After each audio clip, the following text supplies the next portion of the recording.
प्रश्न 13वा.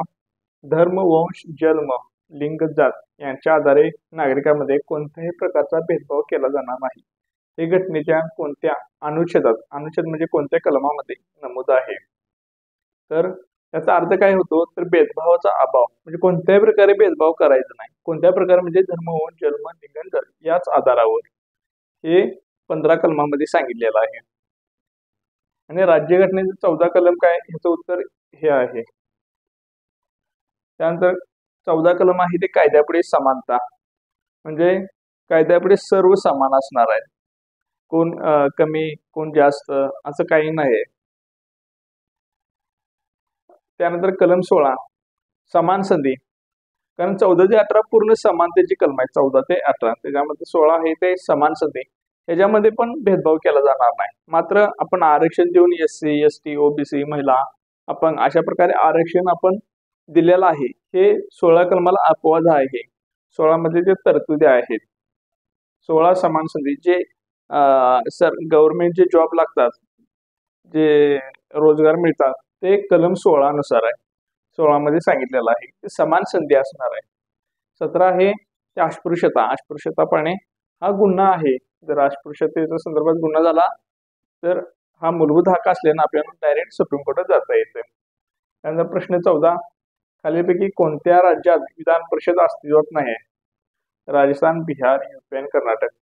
याचं उत्तर राजस्थान आहे. 6 राज्यामध्ये विधान परिषद अस्तित्वात आहे. एक महाराष्ट्रात, आपल्या महाराष्ट्र, कर्नाटक, UP,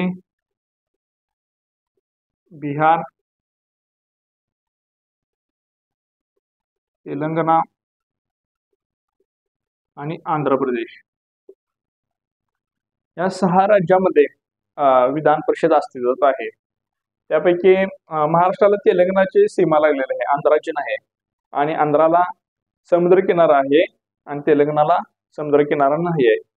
तेलंगणा आणि आंध्र दोघांचं विभाजन 2014 झालेलं आहे. हे आपण पुढे पाहणार आहोत.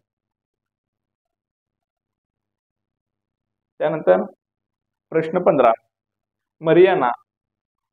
मरियाना खंदक, खंदक म्हणजे गर्ता, समुद्रातील सर्वात खोल भाग. मरियाना खंदक कोणत्या महासागरात आहे? तर ते आहे पॅसिफिक. पॅसिफिक महासागरामध्ये मरियाना गर्ता आहे. जसं एव्हरेस्ट शिखर जमिनीवर सर्वोच्च आहे, तसं समुद्रातील सर्वात जास्त खोल भाग म्हणजे गर्ता कोणत्या असेल तर ती मरियाना गर्ता आहे किंवा मरियाना खंदक. त्यामुळे त्याच्यावर प्रश्न आलेला आहे. आणि सर्वात मोठा समुद्र पॅसिफिक आहे, मग अटलांटिक, मग हिंदी महासागर आहे. 1 नंबरला सर्वात मोठा पॅसिफिक, मग अटलांटिक, मग हिंदी महासागर आहे. त्यानंतर प्रश्न 16 चुकीचा पर्याय निवडा. सिक्कीम गंगटोक, त्रिपुरा अगरतळा, मिझोराम ऐंजवाल, आसाम गुवाहाटी. तर हे सगळे राजधानी आहेत. ईशान्येतले हे राज्य आहेत आणि त्याच्या राजधानी आहेत. फक्त आसाम चुकलेला. आसामची राजधानी दिसपूर आहे. हे त्याचं उत्तर आहे. आसामची राजधानी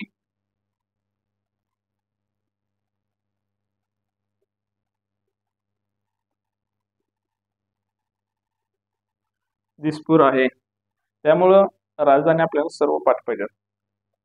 त्यामुळे हे उत्तर 4 आहे. प्रश्न 17 2023 वर्ष युएनने म्हणजे संयुक्त राष्ट्र संघटनेने कोणते वर्ष जाहीर केलेले आहे? तर 2023 हे भरडधान्य वर्ष किंवा तृणधान्य वर्ष किंवा त्याला बाजरी वर्ष देखील म्हटलं जाते. तिन्ही शब्द लक्षात ठेवा. भरडधान्य, तृणधान्य किंवा बाजरी वर्ष असं म्हटलं जाते. बाजरी वर्ष देखील लक्षात ठेवा किंवा तृणधान्य. आणि भारताने याच्या अगोदर 2018ला भारतानं पोषण पीक बाजरीला भारताने 2018ला पोषण पीक अधिसूचित केलेलं आहे.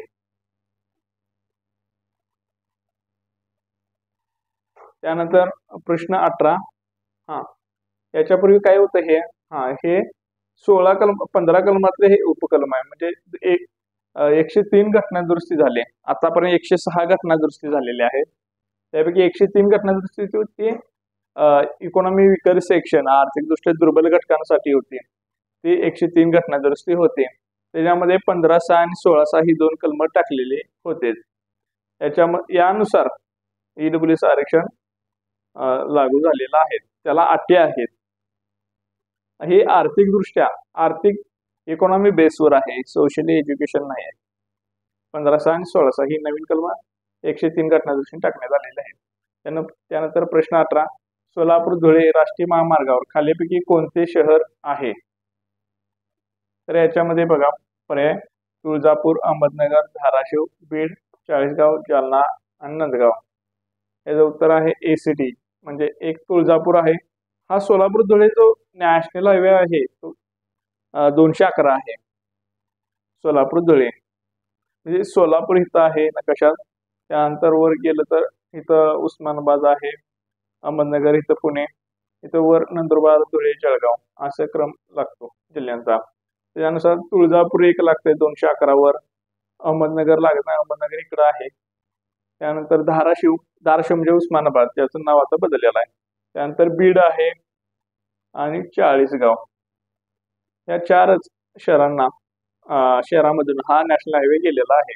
जालना नाही लागत. जालना हा औरंगाबाद मधून निर्मित झालेला जिल्हा आहे. औरंगाबाद मधून फुटून नवीन निर्माण झालेला जिल्हा आहे. त्यानंतर नंदगाव हे अमरावतीमध्ये आहे. त्यानंतर आपल्याला अजून एक सांगता येते की राज्य 2014 पूर्वी 28 राज्य आणि 7 केंद्रशासित प्रदेश होते.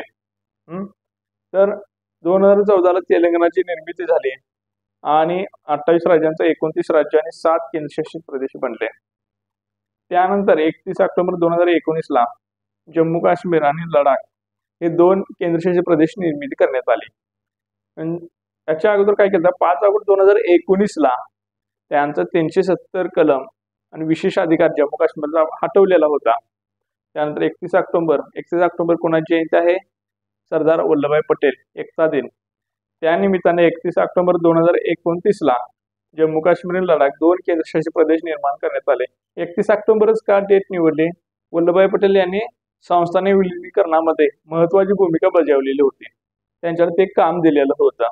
त्यामुळं 31 ऑक्टोबर डेट निवडलेले आहे. 31 ऑक्टोबर 2019ला जम्मू काश्मीर आणि लडाख 2 केंद्रशासित प्रदेशांची निर्मिती झाली. त्यामुळं एक राज्य कमी झालं आणि केंद्रशासित प्रदेश मात्र 2 तयार हे वाढले. त्यामुळे 7 ते 9 झालं आणि 29 ते 8. त्यानंतर काय झालं, दमण दीव दादरा नगर हवेली 26 जानेवारी 2020ला 26 जानेवारी 2020ला दमण दीव आणि दादरा नगर हवेली या केंद्रशासित प्रदेशांचं एकत्रीकरण केलं प्रशासनाच्या दृष्टीनं. त्यामुळं एक केंद्रशासित प्रदेश पुन्हा कमी झालेला. त्यामुळं सध्या 28 राज्य आणि 8 केंद्रशासित प्रदेश आहेत.